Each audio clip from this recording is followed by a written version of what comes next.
Home.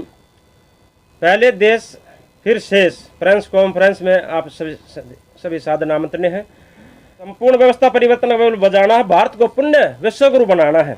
आज राजधानी में राजनीति शब्द की आड़ में देशद्रोह चल रहा है। यदि आगे बढ़कर राजनीति नहीं संभाली तो कल आपका सब कुछ लुट जाएगा। दिल्ली सरकार की कुनीतियों के कारण दिल्ली का 80% हिस्सा गंदगी से सड़ चुका है। प्रिय दिल्ली वासियों, दिल्ली को सुधारने के लिए हमें चाहिए 70 कमांडो कैंडिडेट।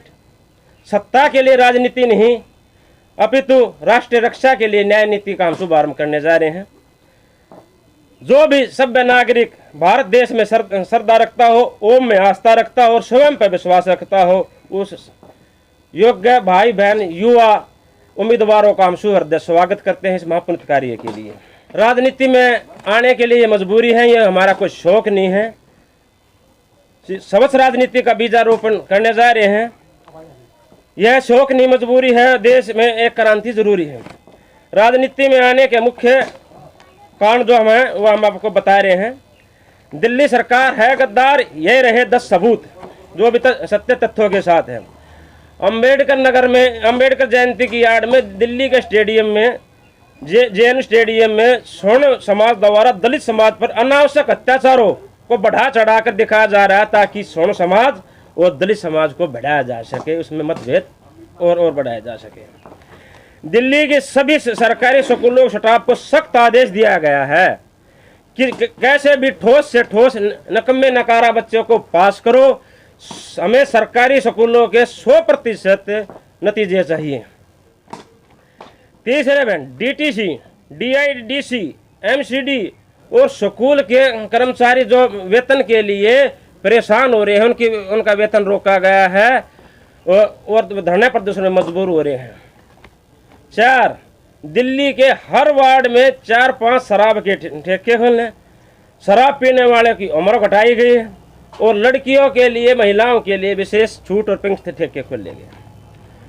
जब भारतीय सेना ने पाकिस्तान के सेना पर सर्जिकल स्ट्राइक की थी, तब अपने भारतीय सेना को नीचा दिखाने के लिए, अपने भारतीय गौरव को नीचा दिखाने के लिए दिल्ली सरकार ने केंद्र, जिसपे उसमें कुमार विश्वास का भी आरोप था और ये खबर सुर्खियों में रही है प्रमुख रूप से। 7वें नंबर पे मकान और दुकानदार, किराएदार और मकान मालिकों को बीच में बेईमानी करवाने और झगड़ा करवाने के लिए नीच गंदी राजनीति।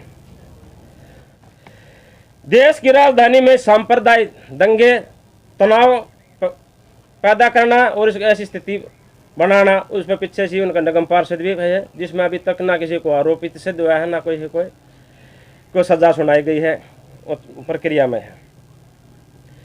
देशद्रोही ताकतों का समर्थन बढ़ाना, ऐसे और अनेक ऐसे सबूत मिल जाएंगे जिससे सिद्ध हो जाएगा कि दिल्ली सरकार की कथनी करनी में आकाश पाताल का अंतर है। ये क्यों करने जरूरी है?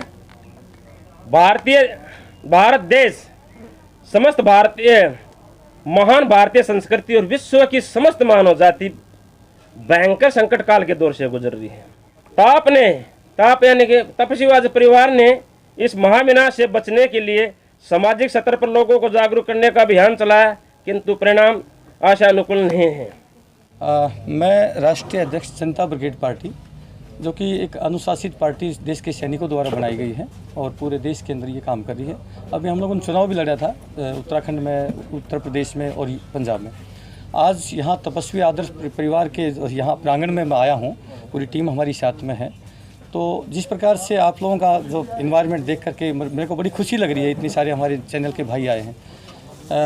आने वाला वक्त दिल्ली के अंदर एमसीडी का चुनाव है, तो मैं चाहूँगा कि जिस प्रकार से आज देश के अंदर एक नफ़रत की जो एक बयार बह रही है, वो उसके खिलाफ, जाति के खिलाफ, मज़हब के खिलाफ, क्योंकि सैनिक हैं, सैनिक की कोई जात धर्म नहीं होती। सैनिक तो जब सीमा पर शहीद होता है पूरे देश के लिए शहीद होता है।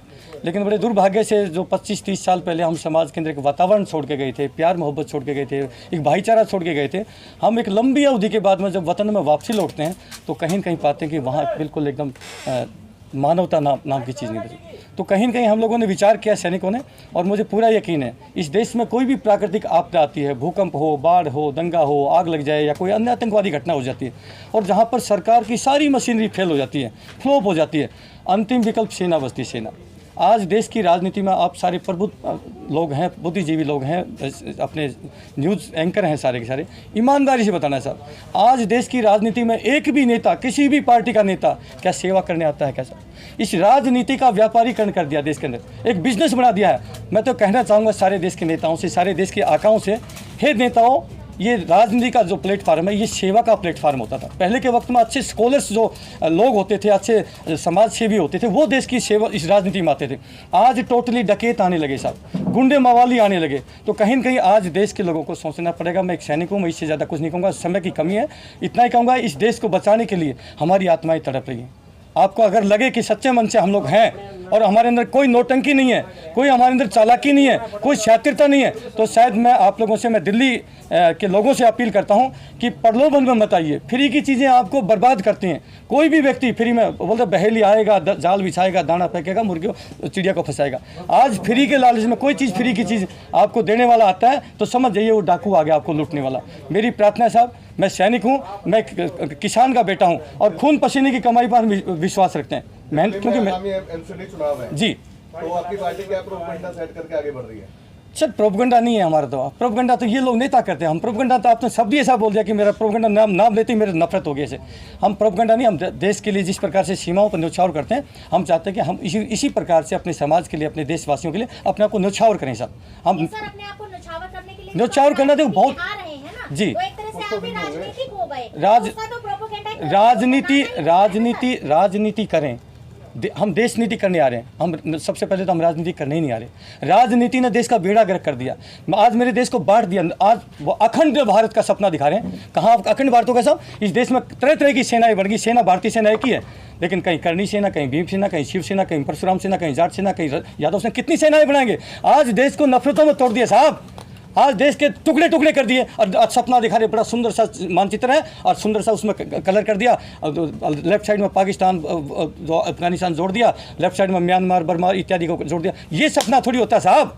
आप दिल से देश को जोड़ने का काम करिए। हम जोड़ने का काम, सारी पार्टियां कोई जाति में तोड़ती हैं, कोई धर्म में तोड़ती हैं। हम सैनिक हैं, हम विपरीत राजनीति करेंगे, हम देश को जोड़ने का काम करेंगे। ये है सैनिक का काम। देश जैसे सीमाओं पर न्यौछावर करते हैं, वैसे ही आज जरूरत है देश को, देश के लोगों को जरूरत है। आपने राजनीति और देश नीति को प्रेजेंट किया, मगर राजनीति शब्द गलत नहीं है, राजनेता गलत होते हैं जहाँ तक। बिल्कुल ठीक कह रहे हैं आप। राजनीति को दूषित कर दिया। तो कुछ व्यापारी वर्ग, कुछ व्यापारी लोग आ चुके हैं साहब, देश की राजनीति का व्यापारीकरण कर दिया। देश नीति का शब्द कहाँ से आया? देश नीति क्या? सैनिक है, सैनिक तो देश के लिए जीता है, देश के लिए मरा है। जिसने पूरी जिंदगी देश के लिए जाता है तो देश नीति ही करेगा। वो क्या करेगा बताइए? देश को तोड़ने का काम तो नहीं कर सकता। एक सैनिक सीमा पर शहीद होता है, बताइए आप ईमानदारी से, सौगंध आप लोगों को, क्या वो देश के लिए होता है या किसी जात पात के लिए होता है? देश के लिए होता है। तो इसलिए देश के लिए काम होना चाहिए। ये जात पात वाली जितने भी है ना, आज ये खत्म होगा साहब। ये ट्रेंड चलता है। देश की जनता कितनी बार मूर्ख बनेगी? हर बार हमारे पूर्वजों को मूर्ख बनाया, हमारे बाप दादों को मूर्ख बनाया। हमें मूर्ख बनाने के लिए थोड़ी नेता पैदा हो रखे हैं। आज देश जाग चुका है, देश समझदार हो चुका है और दिल्ली जागेगी, मुझे यकीन है। एक फौजी की आत्मा की आवाज़ है, वो कोई चापलूसी या शातिरता वाली बात नहीं करता। दिल्ली जरूर जागेगी और मेरी आवाज़ को जरूर सुनेगी साहब आपके माध्यम से। जी बेटा, पूरा देश आज पूरे देश को जरूरत है। आज ये पूरा देश, ये माँ भारती करा रही है कि लहूलुहान है। आज ये देश लहूलुहान है। आज इसको, हमें नेता बनने की जरूरत नहीं है। आज इस माँ भारती को जरूरत है सैनिकों की, और सैनिकों के साथ मेरे और बहुत सारे सिविलियन भाई हैं। मैं जरूर, ये नहीं कि सैनिक ही देशभक्त होता है, मेरे बहुत सारे देश में भाई बैठे हैं जो हमसे भी ज़्यादा देशभक्त हैं। यहाँ पर योगी माथुर भाई को मैं 4-5 साल से जानता हूँ, और योगी माथुर के अंदर जो मनोभाव देखे वो किसी व्यक्ति में नहीं मिले मेरे को। तो ऐसे ऐसे लोग बहुत सारे, ये धरती वीरों से लबालब भरी हुई है। ये धरती जहन अभी नापुंसक नहीं हुई है। तो यहाँ देश है और अच्छा ही होगा, मुझे यकीन है। आप लोगों का आशीर्वाद और आपका प्यार मिलना चाहिए, बस इतना ही। नमस्कार। पूरे देशवासियों को नमन करता हूं और प्रणाम करता हूं कि अभी कुछ चुनाव हुए हैं 5 राज्यों में, और उस चुनाव के दौरान जो गतिविधियां हम लोगों ने देखी, उसको देखने से हमें ऐसा महसूस हो रहा है कि भारतवर्ष की जो युवा पीढ़ी है वो कहीं नशे के चक्कर में, नशे के दौर में फंस चुकी है, और इससे आगे जो युवा भारत जो कहलाने वाला था वो युवा भारत नहीं रह पाएगा। और हम चाहते हैं कि हर व्यक्ति संस्कारवान हो, क्योंकि हमारा भारतवर्ष एक संस्कारवान होने के नाते विश्व गुरु रहा है, लेकिन अब संस्कार विहीन होते जा रहा है। हमारे नेताओं ने इतना भ्रष्टाचार फैला दिया जो चरम सीमाओं पर पहुंचा करके एक भी, अगर थोड़ा सा ऊपर नज़र करके देखा जाए तो एक भी व्यक्ति सही राजनीति के अंदर कहीं दिखाई नहीं देता है। कोसों दूर तक अंधकार ही अंधकार दिखाई दे रहा है। उस अंधकार को दूर करने के लिए हम ये चाहते हैं कि प्रत्येक नागरिक कुछ संस्कार ग्रहण करें। अच्छे, जिस प्रकार से आज हम यहाँ एकांत में ऐसे शांत वातावरण में बैठ कर के जो बात कर रहे हैं, ऐसा माहौल हर जगह क्रिएट हो ताकि हम स्वस्थ हो करके शरीर की आयु और लंबी कर सके, क्योंकि अब दिन प्रतिदिन हमारी जो आयु है वो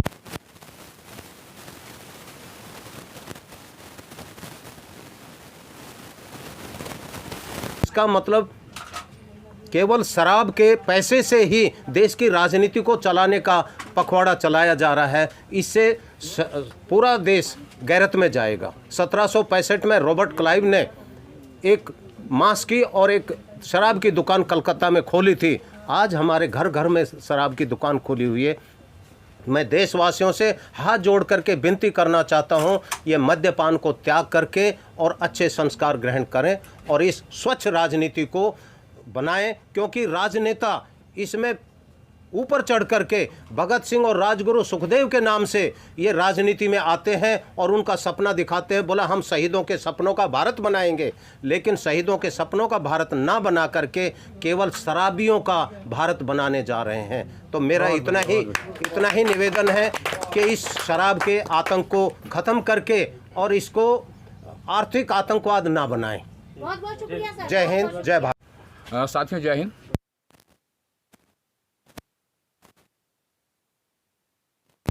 मनमोहन वर्मा जी जनरल सेक्रेटरी, गोपाल सिंह नेगी जी संगठन मंत्री, राजेंद्र भाई सेक्रेटरी। अभी जो प्रेस कॉन्फ्रेंस चल रही है उसमें ये तीसरा दौर है शायद, और ये हम सब एक परिवार हैं, कोई अलग नहीं है। नाम अलग हो सकते हैं, लेकिन आज की डेट में जो समय की मांग है उसके हिसाब से हम सब एक साथ हैं। राजनीति में आना मजबूरी है। हमारा संविधान ऐसा है कि अगर देश में कोई भी बदलाव आपको अगर करना है, छोटा सा भी, तो बिना राजनीति के नहीं हो सकता। एग्जाम्पल में आप गांव की बात करें या शहर की, गांव में आपको छोटा सा भी अगर एक काम कराना है तो आपको प्रधान के पास जाना है, और शहर में कोई भी काम कराना है तो आपको कम से कम पार्षद के पास जाना है। And both are elected not selected. It means उनको इलेक्शन लड़ना पड़ेगा, ये मजबूरी है। बार बार ही सवाल आता है कि आप भी राजनीति में आ रहे हैं। अरे नहीं आएंगे तो कर ही नहीं सकते, तो प्रॉब्लम है। अगर समाज सेवा से हो सकता तो तमाम संगठन है, लोगों ने जिंदगी लगा दी सेवा करते करते, लेकिन नहीं हो सकता। वो फिर किसी के द्वारा जाते हैं और वहां से मांग के दूसरे की मदद करते हैं। क्या ये संभव है किसी से मांग के किसी की मदद करना? ये नहीं हो सकता।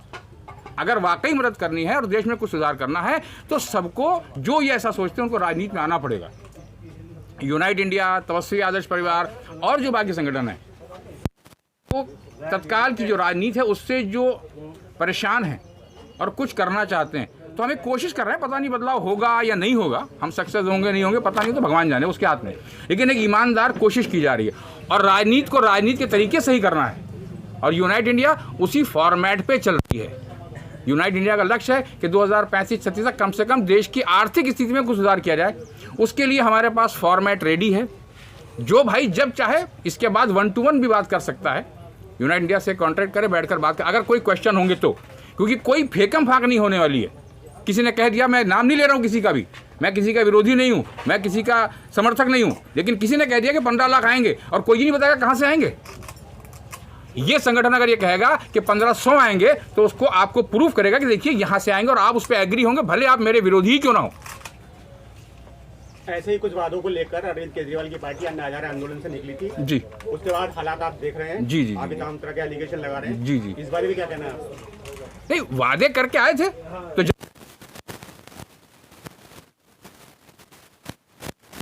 दिया, लेकिन उस पर मिला क्या है? हमने भी वोट दिया था, ऐसा नहीं वोट नहीं दिया। हम पैदाइशी को राजनेता नहीं है, हम एक व्यापारी हैं। ये रिटायर्ड लोग हैं, इनको क्या जरूरत पड़ेगी कि 60 साल की उम्र में बाहर निकल कर आ गए हैं। लेकिन अगर आपने उन काम को बुरा नहीं किया तो क्या उन्हीं पे छोड़ देंगे? हम बदलाव तो करना पड़ेगा। राजनीति हम जो समझते हैं वो एज अ केयर टेकर है। हमने अपना घर किसी को दिया था संभालने के लिए, अगर वो नहीं संभाल रहा था तो हम खुद नहीं संभालेंगे। अभी हमें राइट है, हम संभाल सकते हैं और हम बाहर निकल रहे हैं संभालने के लिए।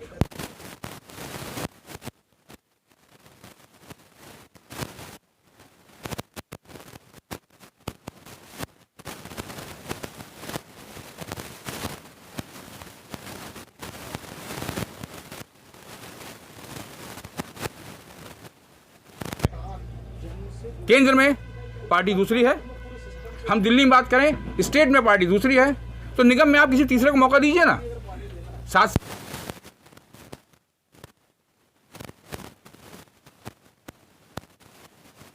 मैंने निगम में सही कर दिया हो। मेरा एक सवाल था जी बिल्कुल बिल्कुल। जिस तरह से दिल्ली के अंदर दूसरी पार्टी की सरकार है, आप पार्टी की सरकार है, जी। दिल्ली एमसीडी के अंदर बीजेपी की सरकार है, हाँ, कोऑर्डिनेशन ना होने की वजह से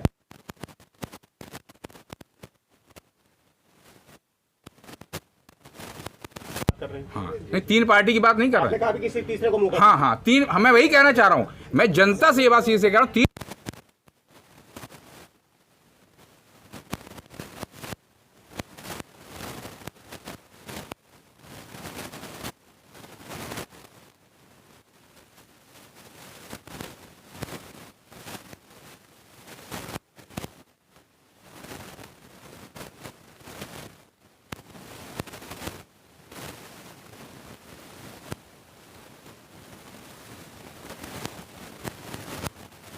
किसी एक तरफ नहीं, बात ध्यान रखिए आप। लेकिन उसका खामियाजा तो जनता को भुगतना पड़ रहा है ना।